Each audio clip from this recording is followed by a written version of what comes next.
नमस्कार। हिंदी कक्षा में आप सभी का हार्दिक अभिनंदन। आज की हमारी चर्चा का विषय सिया राम शरण गुप्त रचित एक फूल की चाह पाठ का भावार्थ। तो आइए प्रारंभ करते हैं। उद्वेलित कर अश्रु राशियाँ हृदय चिताएं धधका कर महामारी प्रचंड हो फैल रही थी इधर उधर।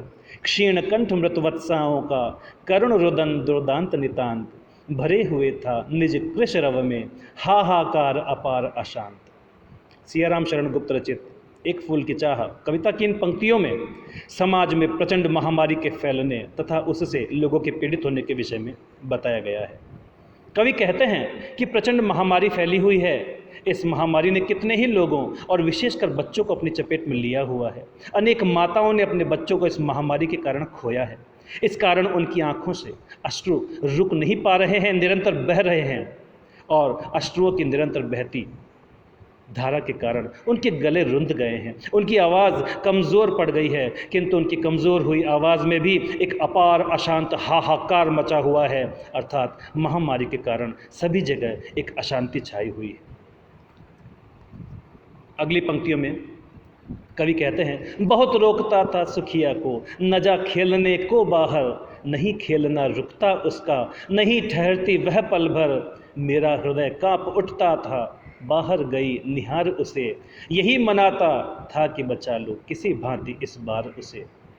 इस पाठ के अंतर्गत एक पिता अपनी पुत्री के प्रति चिंता व्यक्त कर रहे हैं। वह अपनी पुत्री को महामारी से बचाने के लिए बाहर जाकर खेलने से मना करते हैं, किंतु बालहट के आगे भगवान का भी वश नहीं चलता। बच्चों को रोकना बड़ा मुश्किल होता है। वह बच्ची सुखिया बाहर खेलने जाती है। यह देखकर उसके पिता का मन डर के मारे कांप उठता है। उसके मन में बार बार एक ही बात आती है कि कैसे भी करके वह अपनी बच्ची को इस महामारी के चपेट में आने से बचा ले। अगली पंक्तियों में कवि कहते हैं, भीतर जो डर रहा छिपाए हाय वही बाहर आया, एक दिवस सुखिया के तन को ताप तप्त मैंने पाया।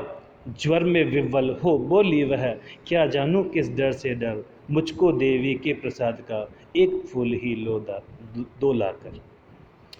इसका भावार्थ इस प्रकार है। प्रस्तुत पंक्तियों में कवि कहते हैं कि पिता के मन में पुत्री के विषय में जो अज्ञात आशंका थी वह सच हो गई।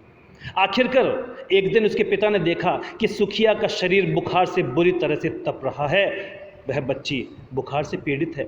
बुखार से पीड़ित सुखिया ने कहा कि वह तो एक अबोध बालिका है, उसे क्या पता कि किसी से डरना चाहिए और किसी से नहीं। अतः अब वह अपने पिता से देवी के प्रसाद का एक फूल लाकर देने को कहती। आगे की पंक्तियों का भावार्थ हम आगे की वीडियो में देखेंगे।